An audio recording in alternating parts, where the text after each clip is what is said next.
My name is Noor. I'm 23, recently graduated, and still living with my mother and stepfather in a quiet suburb outside the city.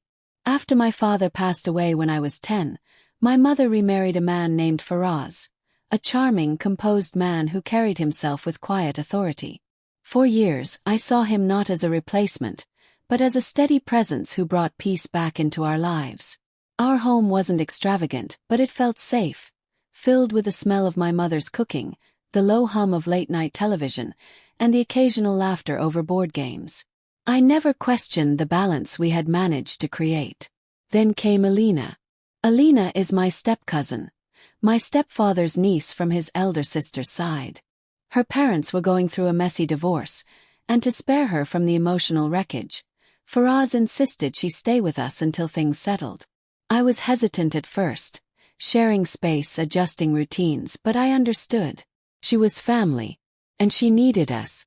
Alina was everything people admired effortlessly. Light brown eyes, sharp features, and a quiet grace that made everyone lean in when she spoke. But beneath her politeness, I sensed a distance I couldn't quite bridge. We'd exchange smiles, short chats, but never anything deeper. I chalked it up to trauma. After all, her life had just been uprooted. Faraz, on the other hand, took a particular interest in making her feel welcome. He made sure she had everything: books, her favorite snacks, even a new study desk for her room. I admired that, least at first. Still, I couldn't ignore the subtle changes in the air. There were moments, small, fleeting, that didn't sit right with me. Alina would sometimes sit a bit too close to him on the couch. Their conversations, which I often overheard while pretending not to, had a softness that felt personal. I told myself I was overthinking. I had no reason not to trust them. Faraz was like a second father to me. Alina was just trying to feel at home. Besides, I had my own distractions. I had started talking to someone at work, a kind, thoughtful colleague named Adil. We were still in the early phase of things, just playful messages and shared playlists. But he made me feel seen. And that mattered.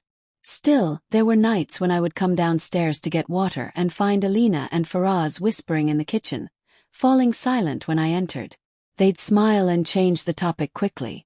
It was probably nothing. Or at least, that's what I kept telling myself. But deep inside something had shifted. And though I didn't know it yet, the fragile trust I'd placed in the people closest to me was about to crack, and nothing would ever feel safe again. It started with a pair of slippers. One evening I came home earlier than usual from a cancelled client meeting. As I stepped into the hallway, I noticed Alina's slippers at the bottom of the staircase. Beside them, a second pair. Faraz's. Pause. It was odd. He was almost always in his study or with my mother during that time. The upstairs floor was quiet, too quiet, but I dismissed the thought and called out casually, "Anyone home?" After a long pause, I heard Alina respond from behind her door.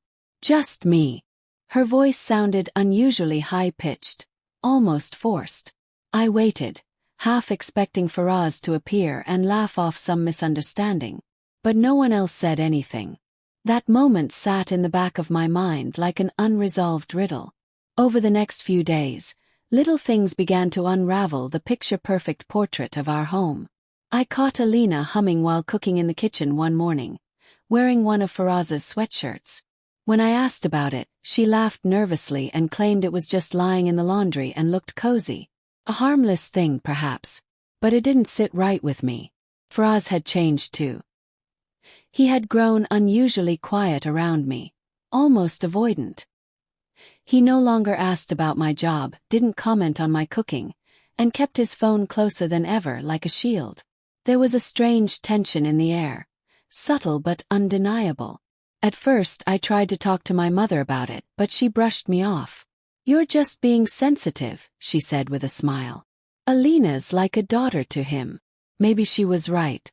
Or maybe she just didn't want to see what I was starting to feel. The only person who truly listened was Adil. Late one night, as I sat on the rooftop with my phone in hand, I poured my heart out to him in long texts. He didn't offer dramatic advice or rush to conclusions. He just said, Sometimes your gut knows what your heart is afraid to admit. Don't ignore it. Those words echoed in my head the next morning when I noticed something else. Alina's perfume. It was the same scent that lingered in Faraz's car when I borrowed it to run an errand. Not my mother's perfume. Alina's. My heart sank. I realized I was no longer dealing with vague suspicions. These were signs. Real, tangible patterns I could no longer explain away. Still I hesitated. What if I was wrong? What if I ruined everything based on assumptions? But that lingering doubt, that quiet whisper in the back of my mind, it wouldn't let me rest. That evening, as I sat in my room, staring at the closed guest room door across the hallway, I made a silent vow to myself. I would stop pretending. And the next time something felt off, I wouldn't look away. The house was quieter than usual that afternoon. My mother had gone to visit an old friend, and I had taken a half-day from work after a splitting headache made it impossible to concentrate. As I stepped through the front door, I noticed something strange. Faraz's car was still in the driveway. He usually left for his meetings by noon. I set my bag down gently, the headache fading into a dull throb as a heavy silence wrapped around me. Then I noticed it, the guest room door was shut. More than shut. We never locked doors in this house. Not during the day, not when we were home. I walked toward it, my steps soft against the wooden floor. As I got closer, I heard faint sounds like whispers, a stifled laugh, then silence. My fingers curled around the handle. I knocked lightly. Alina! No response. I knocked again, this time louder. Still nothing. A strange wave of cold ran through me. I called her name once more. Then, slowly, deliberately, I went to my mother's room, retrieved the set of spare keys from the drawer, and walked back. My hands trembled as I inserted the key into the lock. The door creaked open. There they were. Faraz stood near the bed, eyes wide, hands still mid-motion, as if frozen in the middle of something he couldn't explain. Alina sat on the edge of the bed, looking like she'd seen a ghost.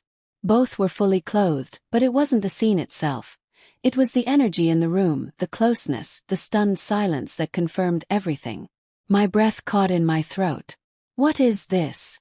I demanded, my voice louder than I expected. Faraz stepped forward, his face pale. "It's not what you think, Noor," he said quickly, too quickly. Alina's lips parted, but no words came out. Her eyes shimmered, not with guilt, worse, with shame. I didn't wait for their explanations. Couldn't. The weight of their betrayal crashed down on me like a wave I never saw coming.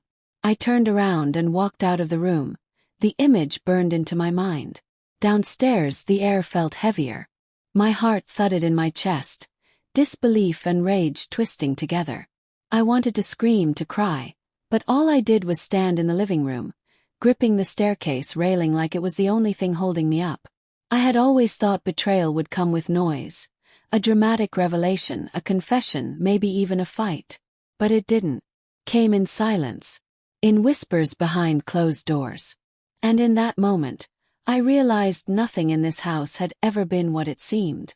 The silence that followed was not peaceful. It was heavy, suffocating, and loud in its own way. I didn't speak to either of them that day. I needed time to breathe, to think, to process the fact that the two people I had trusted most had betrayed me under my own roof. When my mother returned home that evening, I told her everything. I didn't shout. I didn't cry. I simply sat beside her on the sofa, stared straight ahead, and spoke the truth like it was a wound I needed to expose. Her expression shifted from disbelief to devastation as I recounted what I'd seen, what I had suspected for weeks, and how I could no longer stay silent. She didn't interrupt me. She just listened, her eyes slowly filling with tears. She tried to blink away. "I never thought," she whispered, her voice cracking. Faraz didn't deny anything when confronted. He simply said, "I made a mistake." Single sentence. Flat. Hello. The same man who had once tucked me in when I was sick, who gave advice like a father, had nothing more to offer. My mother asked him to leave that night. Alina packed her things the next morning. We barely exchanged glances. She didn't apologize. Maybe she didn't know how. Maybe I wouldn't have accepted it anyway. She left the house as quietly as she had entered it months ago. Only now, the calm she brought with her had turned to ashes. The days that followed were heavy with grief. Not for a romantic relationship lost, but for the sense of safety and innocence that had been shattered. I moved through the house like it was unfamiliar terrain. Every room held echoes of trust one could no longer feel. But in that darkness, something else slowly began to grow, resolve. I leaned on the people who had stayed. My mother and I talked more than ever. Late-night tea turned into healing rituals. And then there was Adil. He didn't press me for details. He didn't try to fix anything. He just showed up every time. With laughter when I needed it, with silence when I didn't. Our bond deepened quietly, without pressure. He reminded me that not all connections end in betrayal, that love, real love, is consistent, patient, and rooted in respect. I learned something important in the wake of that betrayal. Sometimes the people who break you also give you the chance to rebuild yourself stronger. Now, when I look in the mirror, I no longer see the girl who doubted her instincts. I see a woman who faced the truth, made the hard choices, and chose herself. And maybe, just maybe, that's the beginning of a different kind of love story. One not born out of perfection, but from the ashes of survival and self-worth.